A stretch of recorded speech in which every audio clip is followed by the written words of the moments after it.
Thank you very much for joining this webinar where we will be looking at how to integrate a new team member. Because it's really important, isn't it? When somebody starts a new job, a new organisation, a new team, we've got to look a little bit more than just the skills that they're bringing, just the job title they've been given to join the team. So what we're going to be doing is spending the next 25 minutes or so is going through the reports and how you can use those to help that team member really fly as quickly as possible. And then after that, Vicky and I will have a conversation about all of the chat that's been going on so that we can answer all of the questions that you have, she says confidently. Okay, so where do we start? I think it's always a really good idea to start with the job itself, to actually start at what are the expectations. So when somebody starts, sometimes they don't know why they've got the job, let's all be honest. Sometimes you've been on a bit, what is it? What key elements was it that they saw in me that made me be the person who was chosen? So sit down and make sure that they really do understand what the expectations of the job is. Now I'm going to share my screen here because I think I'm going to go through a job report for you. So okay, the job reports, hopefully you'd have already used, but that's another webinar, okay? That's how to use Belbin for recruitment. Hopefully this can be really, really useful. It's looking at the job specification in terms of your Belbin behaviour. So not in terms of the other skills that you are bringing, but also in terms of the behaviour that you are expecting for the job. Now, if you look at this second page, which is called job expectations, it's a really good idea to sit down with the new starter to explain how you expect them to behave in this particular role. A song always springs to mind here, and it's always about, always a bit of a Fun Boy 3 fan, showing my age, but very much it ain't what you do, it's the way that you do it. So we have here not necessarily the skill set that you have, but the way in which you approach. So here we have sales manager, and you can see that it's been outlined that the type of sales manager you're really, really looking for is a shaper, coordinator, resource investigator, implementer. So it's really saying whether or not you're able to manage others, cope with opposition, to be quite tough, perhaps to be quite dominant. This is the conversation you need to have with the person so that you know what type of sales manager you are expecting them to be, the way in which you're expected to manage others. And this is a really, really useful starting point. Why is behaviour so important? Well, for those of you who attended a webinar we had with Campbell, I think it was about this time last year, Campbell Urquhart is our representative in Scotland, and we ran an exercise, and the exercise was think about the person that you've worked with who you thought was fantastic. Who was the best colleague that you ever worked with? And now think about what made them so brilliant. And then we've got everybody to write it in the chat. What was it that made somebody brilliant? We've done this at conferences and webinars before. What's really interesting is actually most of the time, 80% of those reasons why somebody was brilliant wasn't down to their qualifications. It wasn't down to where they worked last. It wasn't down to all of their CV, it was down to behaviours. It was things like could be trusted to get on to do what they were doing, brought extra energy, the ideas that they brought to the team. These are the things that we see in value in people. So that's why behaviour itself is really important, and why to start that conversation looking at the behaviours that are expected for that particular role. We need to spend time on that how. I never really understood why I was recruited to Belbin, I have to say, but again, it was sat down, we're looking for somebody who's more outward looking. We're looking for somebody who can look outside of the organisation and bring ideas in. I thought, okay, so this is why you need me. It's not because of my qualifications, etc. So that's where we'd start. We'd say start with the job, look at the expectations. But what do you need to do then? The next step is to spend time one-to-one with the manager. So the manager needs to sit down with the new starter and cover several things. Now this is critical because this is the relationship that is going to potentially make or break the job, isn't it? They say that people don't leave jobs, they leave their managers. So to sit down and communicate and work out with the manager the best ways that your relationship is going to go, the best ways you can communicate with another is critical. And here we would use the Belbin reports. Hopefully the manager's got one. Hopefully the new starter's got one. And be able to say, look, this is how I prefer to work. This is what I expect from you. And using that Belbin terminology to be able to start those conversations. So I sit down everybody here and go, look, I'm a really high resource investigator. This doesn't mean I'm opportunistic, I'm over talkative, I've got lots of energy, I start a gazillion different things all at once. I also have very high shaper, so I kind of expect things done when you say you're going to do them. I've got lots of drive in there as well. So this is what you can expect from me, and that is how I work. Have those conversations. And also as the manager, knowing how you're going to have to adapt to that person to get the most out of them. So instead of just expecting everybody to go along with my resource investigator shaper behaviour, think, okay, so you actually are a high implementer, perhaps? What I will try to do is make sure that I give you all of the information that you need. I will try and make sure it's as practical and as useful as possible. I don't do lots of brainstorming with you to ensure that you have everything you need to be able to process and to be able to plan where we're going. So have that conversation right at the very beginning. The other thing the manager can do is sit down and give an overview of the team. So let me just share my screen again here. So we've got that sales manager report. Let's have a look at that team report. Here we go. Share the makeup of the team that's already in place. Share with them the culture of the team.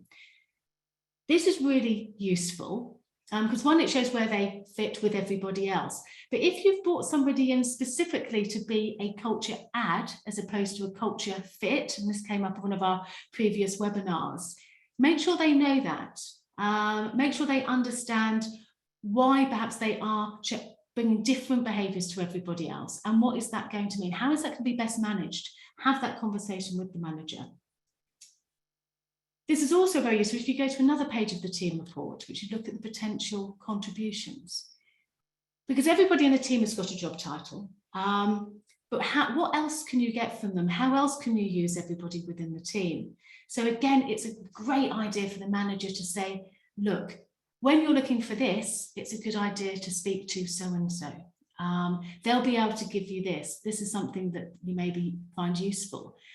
Especially when you're looking at somebody's bottom role, it could be, okay, we know that this isn't, we haven't recruited you for this particular behaviour, but this is somebody who has got it. So you do need to speak to them as and when. I quite like this. And I think, when we have a new starter in the Belbin office, if I give you an example, Stuart Kelly is in the IT department. He does programming and everything technical. I have no clue. I cry out for his help on a regular basis. But he also has incredibly high monitor evaluator behaviour, incredibly high.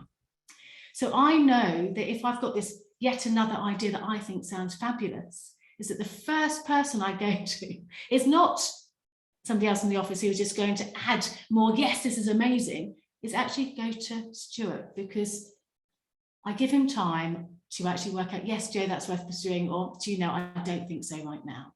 But that isn't in his job description, but I know that I can use him for that.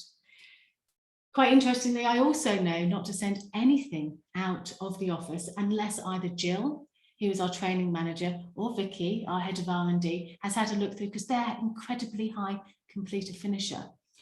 We didn't ask Jill to look through the email on Monday, or whenever it was we sent out. Apologies, there was a glaring error. But again, that's not in their job description, but their behaviours, which are useful for the rest of the team to know and to use accordingly. So the manager sitting down with the new starter and explaining this is absolutely key. Also makes them feel part of the team. So we've looked at the job. And then we've looked at the manager who is responsible for building up the rapport, understanding how their relationship is going to start from day one, from giving the overview of the team, giving an idea of the team culture, and also ensuring that they understand the role that they're going to play with that culture as well. And then working out who else it is that they can talk to if they need certain things done that don't resonate so much with them. But what else do you need to do? I was on a podcast. I recorded a podcast for some people, very interesting actually, Director's Circle, last week. And there was the MD of a training company. We had a great conversation about joining a new team and what is it that you want people to do. And he said it's very interesting that, you know, you can always train on skills at any time. And we had a training company. He said the skills bit isn't necessarily the important bit. What you do want to do right at the very beginning is spend time developing and almost training those individual relationships with everybody in the team, because those are critical for future success. It's sitting down and understanding that. Now, some people say, well, that's the manager's responsibility, but actually you may not spend that much time with the manager. What's really important is to sit down with everybody within the team that you have joined and to start developing relationships with them. There's lots of reasons why this is important. One of them is to start understanding each other as a human being and not a job title, which can start to, you know, engage and get trust involved, get that psychological safety involved as well, because the more we get to know one another and treat each other as human beings, that's what happens. We start having relationships at work, which mean that we feel safe in saying things. But how do you do that? How do you start, you know, learning more about your colleagues? Well, we think that one of the great ways of doing that is to use the working relationship reports. So I'm just going to click here, click share, click working relationships. And these are reports that once people have completed their self-perception inventory and hopefully got the observers as well, it's just putting data together. And you determine whether or not people are colleagues or maybe who's the manager. And it gives you just 2 paragraphs there, just looking at the top roles for each person and the second roles for each person. So it's not giving a massively in-depth idea about the relationship, because that's quite difficult to predict, but it does give a starting point. It does give you the opportunity to start saying, okay, so if Rob and Jean-Paul are going to be working together as colleagues, where are the similarities and where are the differences? Where are the areas which we're going to get on okay? And where are the places where we may have problems? Let's start talking about this right at the very beginning. Another phrase that came up during this podcast was that of a prickly team. And I loved that, because actually teams should be prickly, shouldn't they? They should have people with different viewpoints, with different ways of seeing the world, of seeing work. It shouldn't be that everybody's just happily agreeing and saying yes to everything. There needs to be that element of discussion, that element perhaps of difference. And this is where you can start laying the ground rules for those. The wonderful thing about Belbin is it's almost like a crystal ball. It's predicting the way that people are going to work together. So right at the very beginning, get people to sit down and talk on a one-to-one with everybody in the team, discussing the way that you may work going forward. And like I say, Belbin gives you that wonderful language to be able to do that, because it makes it less personal. We're talking about behaviours. So we have Rob and Jean-Paul here. So let's have a look at their basis. Their top team roles has the potential to be successful, a dynamic relationship that should form the basis of a powerful team. So we're looking here at high shaper, and I believe, hang on, let's just move that down a bit. That's high plant. I can't see actually because I've got all of my things over there. Never mind. And then looking at the second team roles, it could be a little bit challenging because they are very different. So there we again, we think, well, okay, well, let's have that conversation. What happens in that situation? And you can print this out for everybody within the team, and you can change it depending on whether or not they're colleagues or whether or not there's a manager, for example. Really useful information to have. I'm going to stop share. This is where I go a little bit off piste actually, and I did warn Vicky that I would do this, is we have used an exercise on virtually every team session recently, and it started as an online exercise because a lot of the work that we've been doing has been online. But I've repeated it a couple of times now at the 2 rare occasions where I've actually had a face-to-face workshop, and it's worked just as brilliantly then as well. So if you do have everybody together, and if everybody does have their Belbin reports, and if you've got new people in the team, one exercise we love to run, which really seems to work, is you put everybody in twos, you put them into breakout rooms. You have two people, you have person A and you have person B. Person A looks at their Belbin report and just chats to person B about it. What bits they find interesting? What do they think they're going to be bringing to the team? Where are their strengths? Where are their weaknesses? Where are the aha moments? Where are the bits that they weren't quite so sure about? Person B listens with an appreciative ear. They don't talk, they just listen. And then after 2 minutes, they get 1 minute to then have a discussion with person A about what they've just heard. Then they swap over. So person B has 2 minutes to talk about their report, and person A has to listen with the appreciative ear and then shares again. And then everybody comes back into the room. And we have found that this opens up discussions that people never thought they would have. In fact, whenever you bring everybody back into the room, people are just disappointed. They wanted to find out more about the person that they're going to work with, because so far they'd only found out where they lived, whether or not they're doing the same commute, what webcam they use. They'd only found that out about people. They hadn't found out more about them, about their team or behaviours. And people were really starting developing those relationships. I've also done that face-to-face, and that really works as well. I had a variant, and one of them was, it was like a team that had come together. So it was half of people, another half of other teams to make one full team. And so we said, right, you're going to do this twice. And the first time is you're going to sit down and you're going to run this exercise with somebody that you already know. So it's just reinvigorating that relationship. And then the second time, you're going to do it with somebody that you've never met before. So it's going to be a whole brand new experience. And again, the level of discussion in the group was really high. You know, when you have those situations where you have to start, can we everybody be quiet, please? Because everybody wanted to keep those conversations alive, keep them going. So I would say really spend time concentrating here, because these are the relationships which are key for the team's success. The stronger the team, the more likely is the team are going to succeed. So those relationships are absolutely key. Things you can talk about are looking at those opposites, when people are very, very different, and working out those ground rules.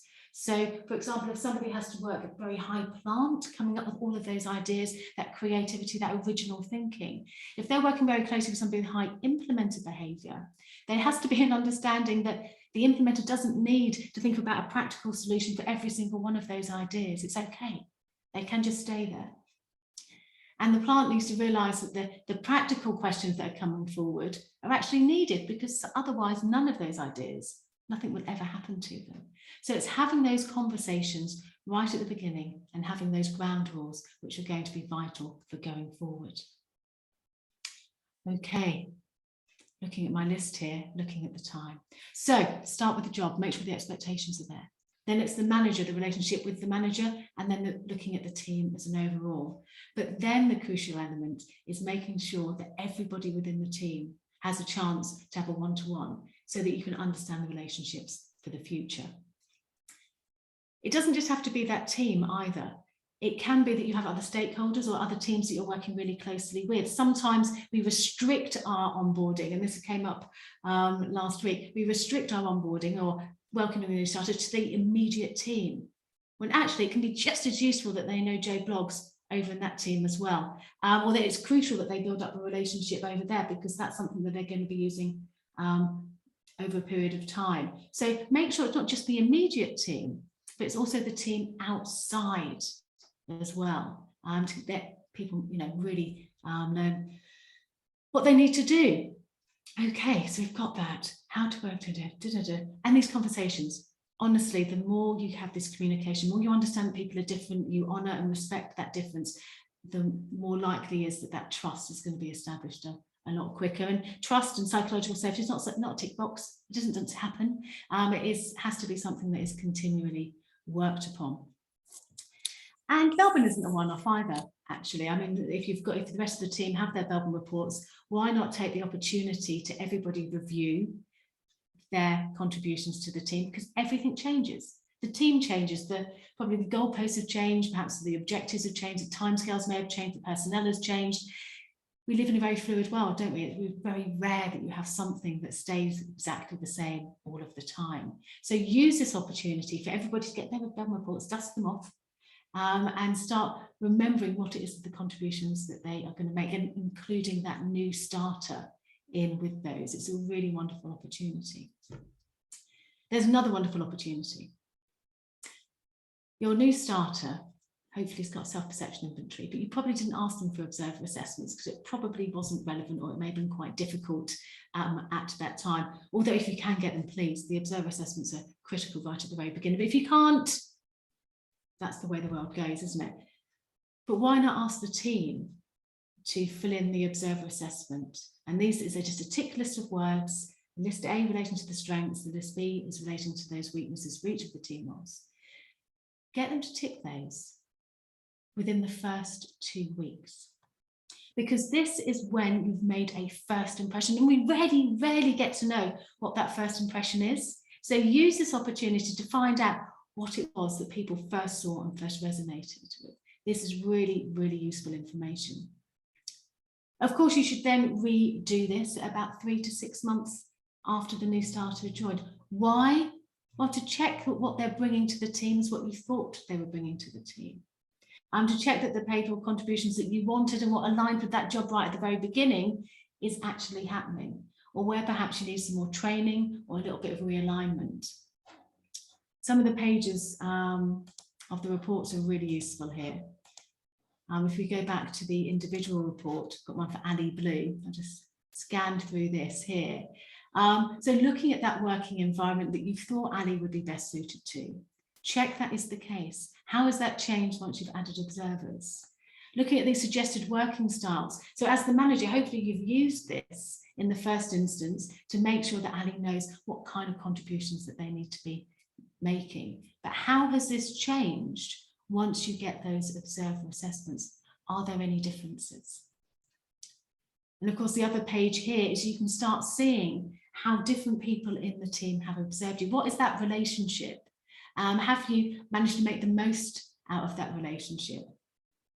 And again, you can look at those observer words, which are really crucial. So looking to see how many of those list B words perhaps have crept in, and those list B words are relating, I said, to the weaknesses, maybe allowed, maybe not, for each of those team roles. And work out which words should be higher up and which ones should be lower down. And start using this as the beginning of a personal development plan, because none of us stay the same. And I think the wonderful thing about Belbin is because it measures behaviour, and behaviour changes. So it's something we should constantly review and constantly come back to.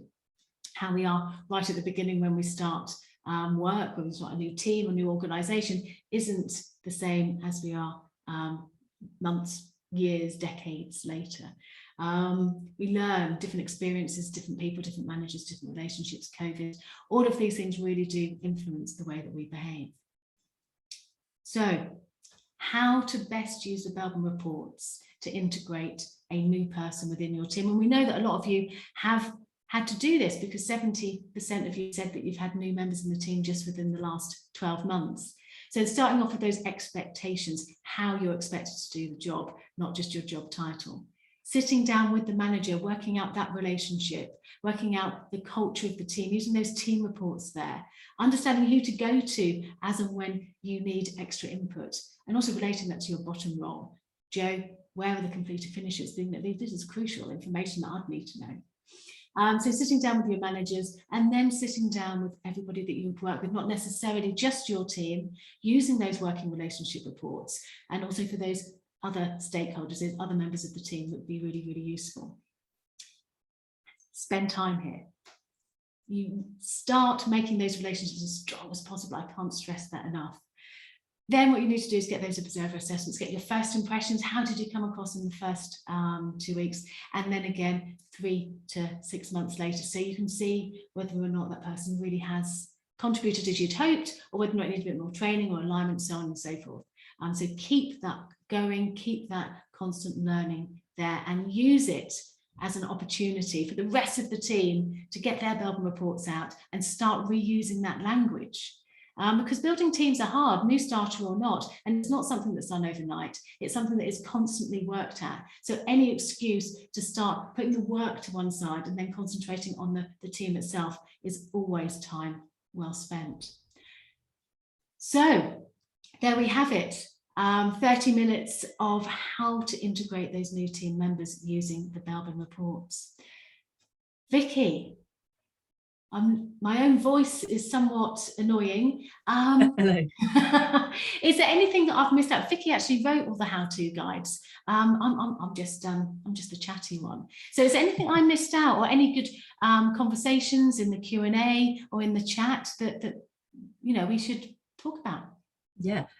So yeah, I think just to start by reinforcing, as you were saying, the importance of this, I think at the beginning of the how-to guide, we're quoting that 12% of people say that their onboarding program within their company was actually effective. And compared to the amount of time and effort and money that's being put into recruitment, we really need to see that kind of payoff when it comes to getting that person up and running in the team, and sort of getting them to do that job of that we put them in there to do, boosting the team's performance. So I think that's really key. The chat's been very quiet today, so if you do have any questions, please put them in. A few things that just sort of occurred to me as you were talking, Jo. I think when we start in a new role, we can be very sort of eager to please and wanting to sort of show our best qualities. It can be very difficult and maybe quite intimidating to say, I struggle with detail, or I need some help with prioritizing. And I think, again, team roles are a really good way into that conversation, aren't they? And a good way of sort of talking about strategies that we can use, and perhaps reassuring people that, they're not going to have to cover the whole range of roles. I think that's a really good point, isn't it? It is really hard. Everybody's got their best suit on for a while, and everybody's trying to put their hand up, aren't they? Because they want to make that best impression possible, that best first impression possible. So being able to use Belbin as the language that makes it a bit more realistic, a bit more real, I think, yeah, it's very, very useful to start it as soon as possible, really. Yeah, and I think you spoke a little bit about bringing people in for culture add rather than culture fit. Again, that's something that can be, I think in principle, in team role terms, it's great, but it can be quite daunting to go into a team that's used to doing things in a certain way and be the one, be the monitor evaluator who has to sort of put the brakes on, or be someone who's coming up with ideas in a team full of sort of process-driven implementers. So I think, again, that's an ongoing process, isn't it? That's something where we have to keep supporting that new team member as we go along and keep making sure that their voice is heard. I couldn't agree more. A lot of that is about how you start recruiting in the first place, which is the step before the new person has joined the team, isn't it? And how do you recruit? You recruit by doing your homework. You recruit by really working out, one, what is the team's objective? What are you looking to achieve? Where are the gaps? And do you want to have somebody who is adding to, as opposed to blending in with, that existing culture? And if that is the case, what are you doing as a team, as the manager of that team, to ensure it doesn't go horribly wrong?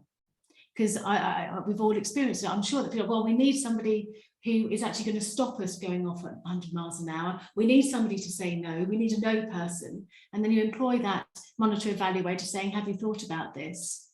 And you'll know, actually we have. And you sort of almost rail, over them, and you don't use them as you mean to, because you haven't done enough work up front. Like, if we're asking for somebody to be different to us, we need to respect, understand, and listen to. And that's right at the very beginning, isn't it? Before you've even recruited that person. Definitely is. As you were saying with the working relationships, it's identifying that sort of difference of approach, isn't it? And I think some of the most effective relationships can be team role opposites, but they can also be sort of sources of difficulty if that understanding's not there. So sometimes it's a good way, isn't it, to find that common ground. If there is perhaps a role in common, and say, oh, I also do that, but we're going to be coming at it from slightly different angles. Just have that awareness there, as that person's sort of at the start of their career there. Yeah, absolutely. And the sooner you can have that conversation, the better, I would say. It's really crucial. And Carol, I agree, sometimes the culture can just be overwhelming. It really can. I remember personally coming into the Belbin culture, and I've been working for a large pharmaceutical industry where I was employee number gazillion, and suddenly coming into a very small team, and it's, wow, you don't really know where to start, do you? But I would say starting on those conversations on a one-to-one is sometimes a really good way of doing it, breaking it down, understanding what it is that you're going to be doing. Definitely. I think on the point of psychological safety as well, you mentioned about prickly teams, and I think it's often quite surprising to people that we don't really want harmony in teams, to the extent that, as I say, everybody's agreeing. And I think that was Richard J. Hackman, that was one of his findings, that you need a team that can argue well. And I think a team that understands why they're arguing, what their objectives are, is a team where you can have those disagreements. And I think to a newcomer, that's sort of saying, we can have good arguments, we can have things that don't people don't fly off the handle and things aren't taken personally, to build that psychological safety so that they feel they can, coming into a new team and then dissenting, as we say, it's a really difficult thing to do. Isn't it? It's really difficult. But it's giving permission, isn't it? Very much. Yeah. Okay, we've got some questions coming in actually. So I'm just going to answer live to Philippa Moss. Should the observer reports for the new starter be completed by people of their choice first and then the team? It really depends on what it is that new starter wants to get out of that. If they want to know how they've come across it originally in those first couple of weeks to the people that they've worked most with, then that's absolutely fine. I think whenever you're asking for observers, it's understanding the context. What are you going to use that feedback for, which is the critical question. So yes, it could be their people of their choice, and then you could do the team. It really, really depends on what that new starter wants to get out of that. But obviously then 3 to 6 months, it kind of should be with the people that they're working with the most. And yes, you can get hold of the recruitment webinar. It's on our YouTube channel. I'll put a link to our whole YouTube channel in the email we send out. Okay, so I've done that. Okay, and the next question here, I may have an interview soon. Should I tell them that I have a Belbin report and offer to show them a copy? Are you being interviewed? Oh, so I don't know if you're running the interview or you're being interviewed. Yes, on both situations, on both, possibly yes. Okay, so you're possibly going to be the interviewee. Why not? I think using your Belbin report to explain how you work best, the strengths that you have, I think that's really useful information. I think it's great for a conversation. I also think it shows that you're taking things pretty seriously, actually. I think it shows that you're saying what it is that you can bring other than your qualifications and your experiences. Some people may say that maybe it's not a great idea because if they're not looking for that particular type of behaviour, you're almost discounting yourself. One could argue that that's a good thing because you don't want to go in a job where you don't have as many strengths as you would like. Because remember, if you're going to be really, really engaged, you need to play to your strengths at least once a day. You'll be 6 times more engaged than anybody else. So yeah, why not use it? I'd caution to the wind and use it as part of your interview. It's also a great conversation starter, isn't it? I think so. Okay, we've got another bit in there in the chat from Gary. Sharing just the words is useful. If you don't want to share the whole report, that's really great. So you don't have to say, here's my Belbin report. Here I am, warts and all. You can decide which pages of the report that you would like to share. So yeah, be a bit canny about that. Perhaps you just want to use some of the observer words people have described me as. That can be really powerful, couldn't it? Because how often do you hear that if you're the interviewee and you say, well, of course you'd say that. But if you've got that evidence from elsewhere, use it. Absolutely. Okay, I hope that was useful. Okay, now the questions come in. I was about to say that, now the questions come in. Okay, has the prevalence of remote hybrid working had any effect on people's tendencies? Do you know, that's a really interesting question, Tom. Has it had an effect on people's tendencies? To a degree, I think it's had some more effect on some than others. I think some people are happier working remotely and working in a hybrid team than others, and therefore it has had different amounts of effect. What would you say, Vicky, on that? I think in terms of integrating, I think it's always going to sort of maybe string that process out, make it more difficult, because it's very different, isn't it, than being in a room with somebody.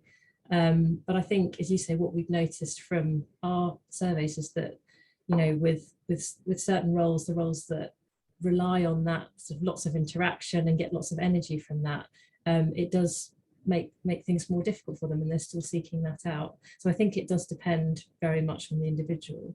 But I think in terms of integration, it's all the more reason really to be aware of these, because people are trying to pick up, when you're new, you're trying to pick up on all the cues that you can. How do I interact with this person? And again, I think it just gives you more to work with, doesn't it? Rather than just a face on the screen and whatever comments people are making about the work in question. I think it just gives you that bit more to go on.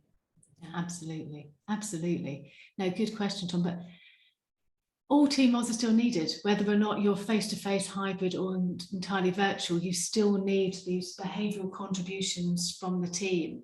Some of them, if you are working virtually or hybrid, you have to consciously ask for. And I think that's the difference, actually, is that when you are working in an office, if you especially do walking around and you chat to people in an informal basis, you know when the contributions are needed.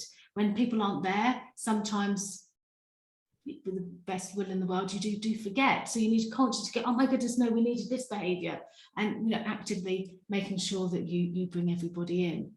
And I think something maybe a little off topic, but something that we've been writing about recently, haven't we, is that we were finding initially you get this increased productivity, and certainly at the early stages when everybody kind of moved remotely, but then the engagement's not necessarily there, and we have to think about how we do innovation. Those weren't issues when things first started sort of going virtual as a result of COVID. Obviously there are other teams who are already doing this stuff online, but I think, as you say, it's making sure that we've still got that balance, and that we're giving people the optimum environment as far as we can, the optimum working environment for what they need. That's not going to be the same for all team roles.